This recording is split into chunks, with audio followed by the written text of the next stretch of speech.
So yeah, I did get Smash Ultimate. I'm not going to talk about it in this episode. Just to say that for the last episode of the year, or maybe the first episode of next year. I don't know. But anyways, let's not waste any more time. N64 stuff. Here's the one import I actually have. The one import I actually have to show here, which is this. Can you see that? Can you even read that even? This game's name I have yet to memorize it by heart. I memorized some names before, but this is not one of them. So I'm going to bring it up on my phone here. I have a picture of it. Let me just zoom in on that. It's Yu-Chan Nanchan no Hono no Challenger Den Ryu Ira Irabo. Yeah. On this cover art, you know, like this golden statue lady. One of her tits is like concave, the other is convex. Quite the cover art. Now, if you know about irritating stick on the PS1, then this is pretty much that. Except, maybe not an exact one-for-one port, but it's that same kind of idea. Because I believe Jalico, or maybe it was Tosei, or Toys, or whatever it was, that made a irritating stick on PS1. Hudson is responsible for this. Or maybe Hudson only published it and somebody else fucking developed it. I don't know. But yeah, it's basically that. And, well, it does have its moments of addictive gameplay quality and whatnot, but honestly, it's pretty irritating, and it kind of really gets to you, mentally and physically. Kind of fucks you up a bit. So, yeah. But hey, it's a thing on the Nintendo 64, so of course I have to get it. This is a label upgrade for a game I already own, F1 World Grand Prix. Now, I talked about this in episode either 6, 7, 8, or maybe even 9. It's one of those 4. And if you watch one of those 4, you'll see this game in what the condition of the one I previously owned was. So I decided, why not? I was able to actually get this for free with another game. I'll explain in a minute. But yeah, when I first talked about this, I basically said how it was an okay game and how I kind of struggled with the controls, but often swapped between controlling with the D-pad and the joystick.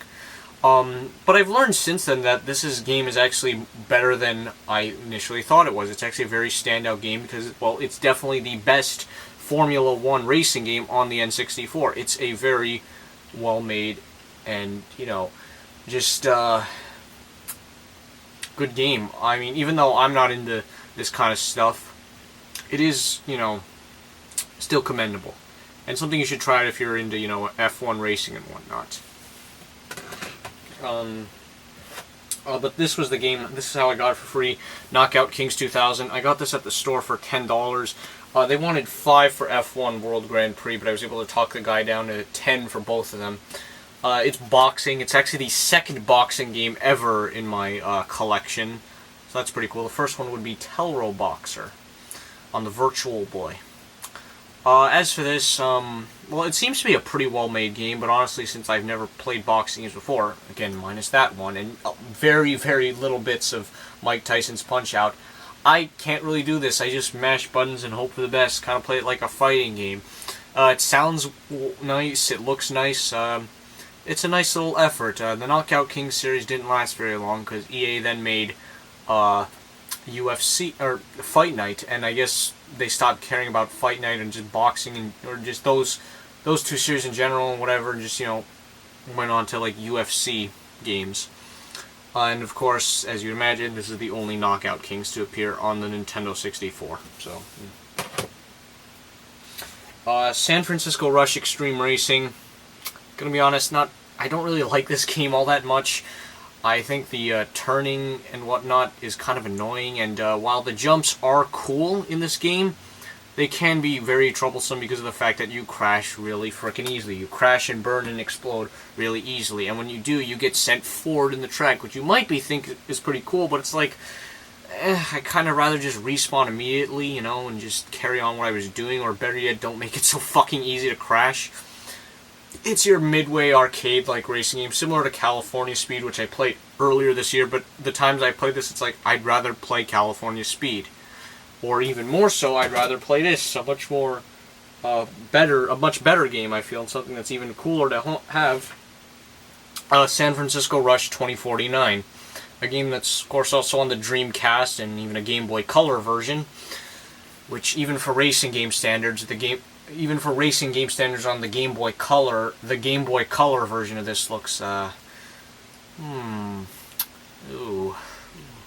Anyways, as for this, it's great stuff. It's very mesmerizing. It's beautiful to look at. It's just a cool futuristic take on the Rush series, you know. And speaking of which, even Rush 2 Extreme Racing USA, the N64 exclusive sequel, looks better than the first one, in my opinion. And as for this, well, again, it's got your 4 players. You got an exclusive circuit if you have the N64 expansion pack. It's just cool to see and play and whatnot. Maybe we'll even do a watch us playing this. Gotta definitely spend more time with this game for sure. Okay, look, some Sega Genesis games. Here we have Socket. It's one of those games that, you know, mascot with attitude, platformer, whatnot, trying to capitalize on the Sonic craze, and well, here it is on the Genesis. Though this is actually a pretty good game. They split up levels into like 3 areas. You got a high-speed area, an athletic area, and a labyrinth area. Going into this, I was really concerned that the labyrinth areas would be just not fun and a complete pain in the ass, but it's actually not. This is a really, really good game. Very bright and colorful, sounds great. It's pretty cool. I mean, the character, it's a duck, an electrical duck, you know, with a fucking goddamn, you know, plug coming out of its fucking back. And you plug it in and you collect lightning bolts so you don't... Okay, so basically every time you move around, an energy bar drains and you have to collect lightning bolts to keep that bar active, because it's kind of hard to die in this game. I mean, it also accesses your health, but it's also like, hey, don't spend too long on the levels. But even then, that doesn't actually get too annoying. It feels like if you waste time and drain that bar down and die, it feels like it's actually your fault, you know, and you learn from your mistakes because, you know, you have plenty of lives and continues. It's a really good game, and I did beat it. I'm going to probably play through it again next year, because, again, it's fun. I'll definitely revisit this in the future for sure. And then we have World Championship Soccer 2, as you can see in the case. However, the case inside seems to be for the, like, Accolade and EA fucking Genesis games, which nobody likes the shape of those. Those are, you know, fucking... Those just suck. I hate the shape of those. I would have preferred it to actually be a case, you know, for your standard Genesis cart like this. By the way, there's the cartridge. It's a basic soccer game, but it's fun. It's really fun. It's playable. It's got multi-team support, good frame rate, nice speed, decent sound. Pick this up for cheap. You'll find it for like $5. I did actually play the first World Championship Soccer, which is a completely different game, honestly. Like, you had this weird overhead style for that one, and this is, you know, something you're more likely to see, I guess. This cover art's pretty nice. You know, you got some players on the pitch just doing some wacky hijinks and whatnot. Pretty nice little game. Okay, PS1 games. This one I got in mid-November. This is Striker Pro 2000. This game's also actually on the Dreamcast, which is pretty cool. I definitely have to get that at some point. Which makes this a little kind of to have, because I really kind of wanted at least a soccer game on the PS1. As for this, I say as for this a lot, don't I? I haven't played a ton of this, but it seems like this game hasn't really gotten the best reception either on Dreamcast or PlayStation 1. So, yeah, it's not an unplayable game, I feel, but it's not quite as, I guess, fluid, I want to say, as other good soccer games.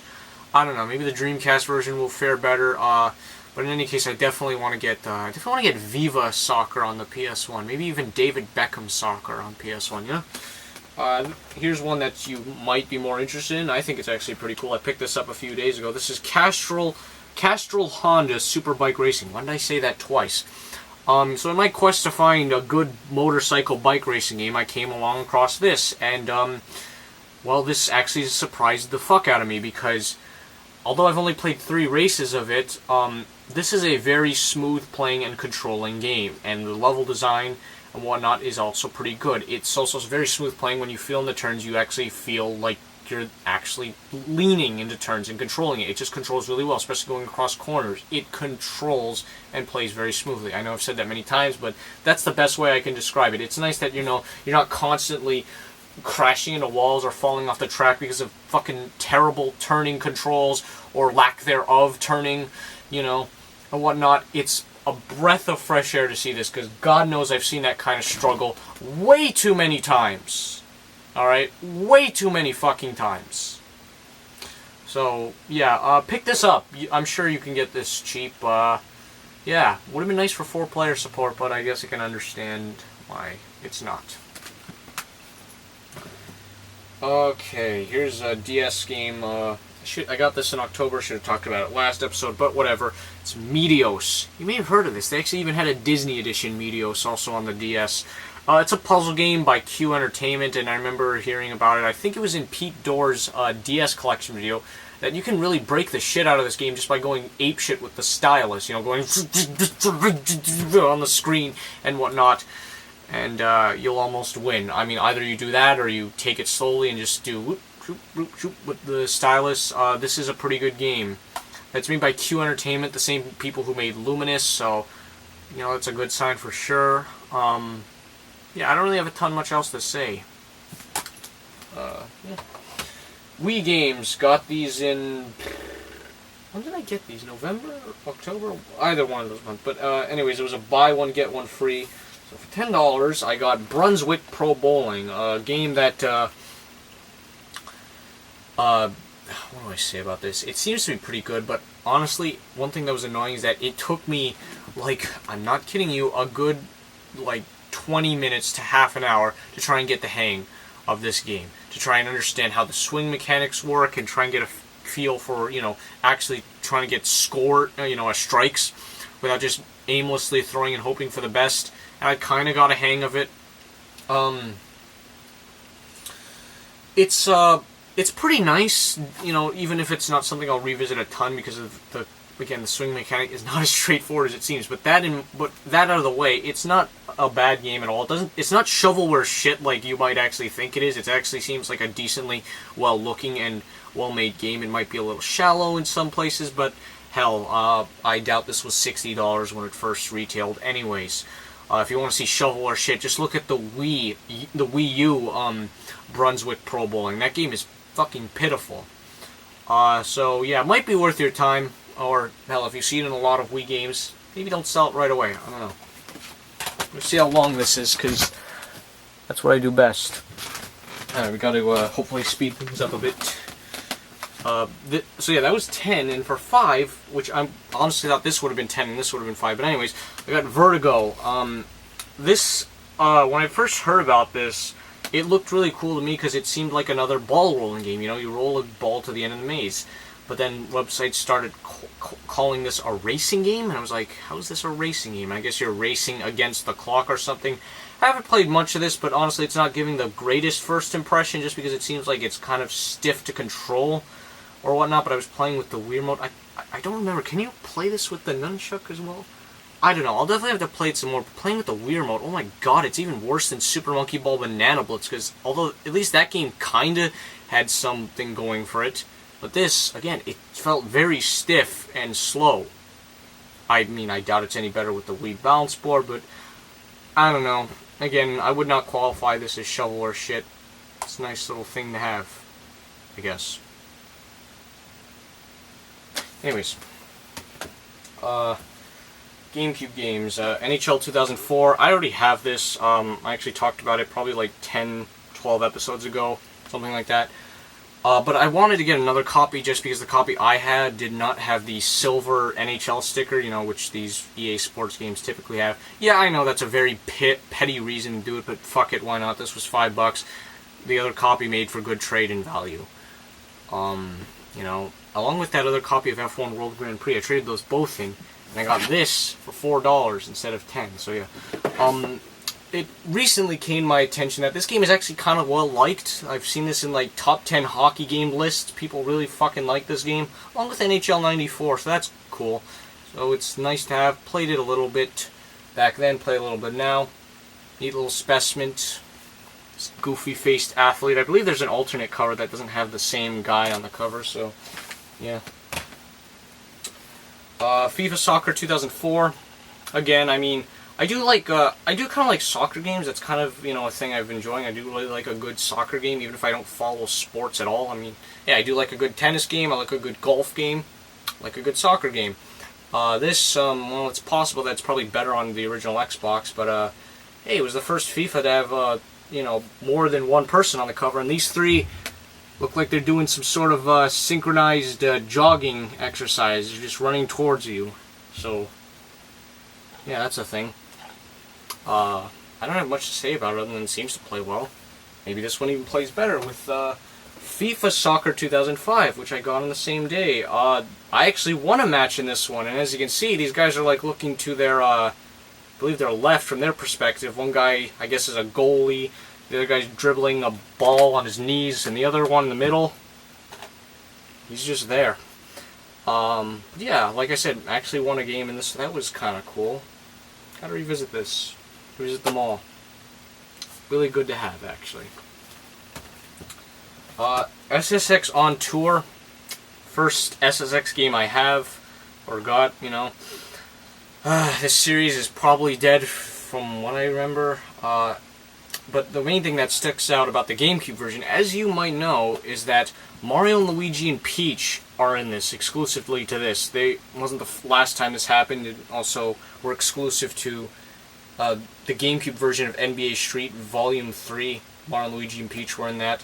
They don't have a ton of voice clips here. Maybe they have even less voice clips for those three than compared to the other snowboarders. Haven't played much of this, but, it's good to have. I do like the art style with the, the lined paper and the doodles, what they got here. That's very, very charming, I will say. So, yeah. The snowboarding game I have played more of is something I really should have got like 6 or 7 years ago. 1080 Avalanche. Obviously the sequel to 1080 Snowboarding. I like this more. I mean, I think 1080 Snowboarding is great, but man, this really did something. It's now got 4-player support. It's one of 3 GameCube games to support the broadband adapter. It's a very fun, fast-paced game, very mesmerizing, and it's just about as good as I would have expected, The other 2 games were Double Dash and Kirby Air Ride that supported the broadband adapter.